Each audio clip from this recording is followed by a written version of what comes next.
कार्तिक मास कथा 27वां अध्याय। आगे की कथा सुनाते हुए सूत जी ने कहा, हे ऋषियों, इस प्रकार वो राक्षस और पिशाचिनी दोनों घूमते फिरते नर्मदा नदी के तट पर एक बट वृक्ष के नीचे आकर ठहरे। उस बट वृक्ष पर एक गुरु निंदक ब्रह्म राक्षस रहता था। उन दोनों को देखकर वह ब्रह्म राक्षस कहने लगा, अरे तुम कौन हो और किस पाप के कारण इस दशा को प्राप्त हुए हो?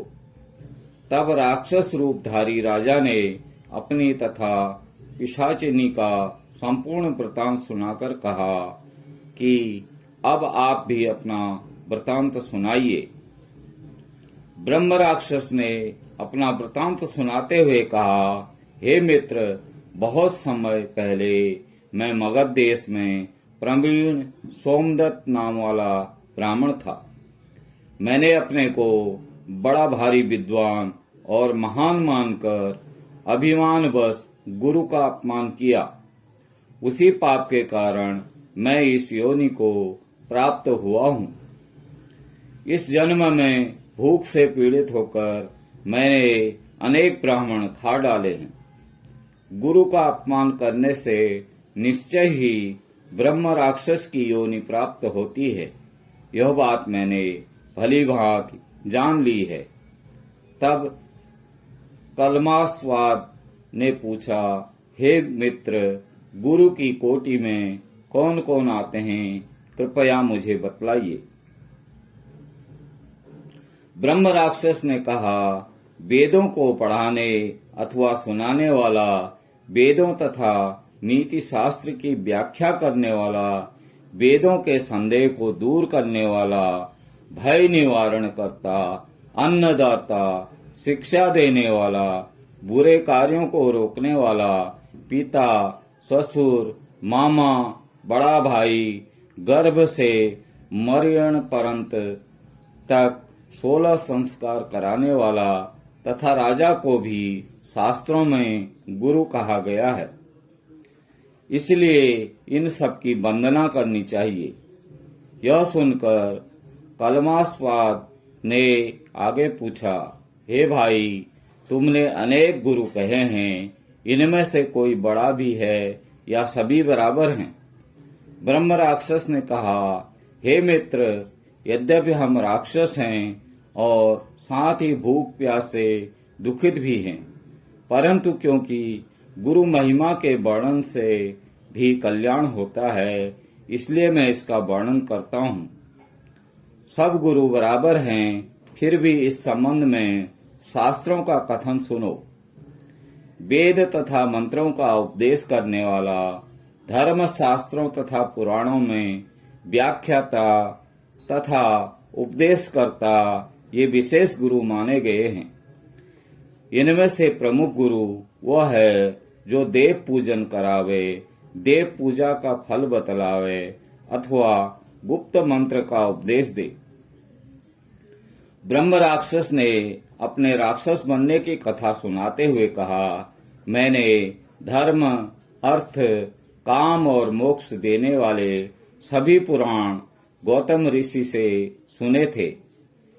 एक समय में शिवजी का पूजन कर रहा था कि उसी समय महर्षि गौतम वहां आ खड़े हुए। मैं पूजा में ही लगा रहा और मैंने खड़े होकर उनको प्रणाम नहीं किया।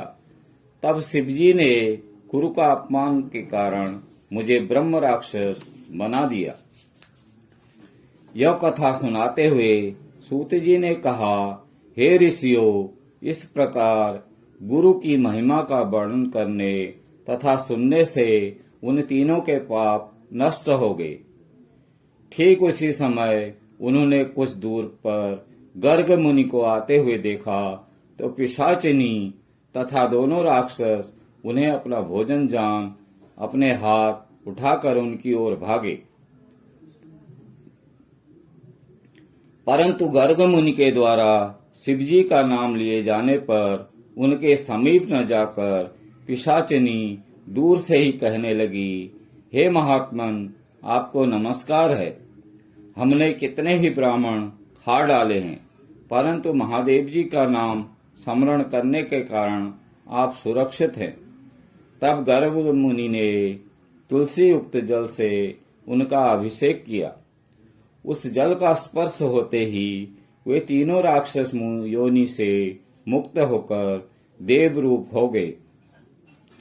ब्रह्माणी और सोमदत्त विष्णु रूप होकर गर्ग मुनि की स्तुति करने के बाद विष्णु लोक को चले गए। उन दोनों के बैकुंठ जाने के पश्चात श्राप मुक्त राजा कलमास्वाद सोच में पड़ गया। उसको इस प्रकार शोक में निमग्न देखकर गुप्त रूप से सरस्वती जी बोली, हे राजन, तुम किसी प्रकार की चिंता मत करो। राज्य सुख भोगने के बाद अंत में तुम्हें भी विष्णु लोक की प्राप्ति होगी। इन वचनों को सुनकर राजा कलमास्पाद अत्यंत हर्षित हुआ। राजा ने अपने गुरु का स्मरण किया और गर्ग मुनि को प्रणाम करके गंगा जी की स्तुति की। इसके बाद राजा भगवान विष्णु का स्मरण करता हुआ काशी जी चला गया। काशी जी में 6 मास रहकर राजा गंगा जी में स्नान और विश्वनाथ महादेव के दर्शन करते हुए आनंद प्राप्त करता रहा और इसके बाद प्रसन्नता पूर्वक अपने राज्य में आया। तब गुरुजी ने उनका अभिषेक कर उसे पुनः राजा बना दिया और वह अनेक वर्षों तक राज्य करने के बाद अंत में मोक्ष को प्राप्त हुआ।